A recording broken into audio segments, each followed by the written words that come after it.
নামটা আর পরিচয়টা কি দেবেন? আমার নাম অমিতাভ বসুরায়। আমি একজন তৃণমূলের সাধারণ কর্মী। আচ্ছা, এই যে আজকে উদ্যোগ, হ্যাঁ। এই উদ্যোগটার ব্যাপারে কি বলবেন? দেখেন, আমাদের এই উদ্যোগটা আমাদের পৌর প্রতিনিধি, আমাদের সকলের প্রিয় মানুষ অভিজিৎ মিত্র, তিনি প্রতি বছর পরীক্ষার আগে পরীক্ষার্থীদেরকে পরীক্ষার যে সরঞ্জাম সেইগুলো দেওয়ার ব্যবস্থা করেন। আমরা সেই পরীক্ষার্থীদের বাড়ি বাড়িকে পৌঁছে দিয়ে আসি।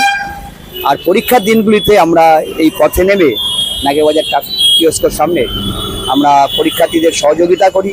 যেমন আমাদের এখানে যে অটো রুটগুলো রয়েছে, সেই অটো রুটে বিনা ভাড়ায় পরীক্ষার্থীদেরকে নিয়ে যাওয়ার ব্যবস্থা করা হয়।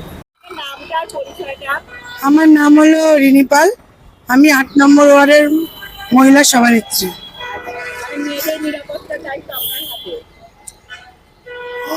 শুধু আমার হাতে বললে হবে না, আসলে আমাদের মুখ্যমন্ত্রী মমতা বন্দ্যোপাধ্যায় তো তার প্রত্যেকটা কর্মসূচিতে দেখিয়ে দিয়েছেন যে উনি মানুষের পাশে আছে। আপনার নাম আর পরিচয়টা কি দেবেন? আমার নাম নান্তু একলব্য মজুমদার।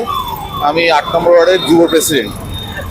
এই যে আজকে উদ্যোগ, এটা কি উচ্চ মাধ্যমিক পরীক্ষার্থীদের জন্য হয় না মাধ্যমিক পরীক্ষার্থীদের জন্য নেওয়া হয়েছিল? না, উচ্চ মাধ্যমিক মাধ্যমিক পরীক্ষা সবার জন্যই নেওয়া হয়। আমাদের তৃণমূল কংগ্রেস থেকে এটা নেওয়া হয়। আমাদের পৌরপিতা অভিজিৎ উদ্যোগে দীর্ঘদিন ধরে আমরা এই কর্মসূচি পালন করে আসছি। আমরা আসলে অন্য দলের মধ্যে ভাওতা দিই না।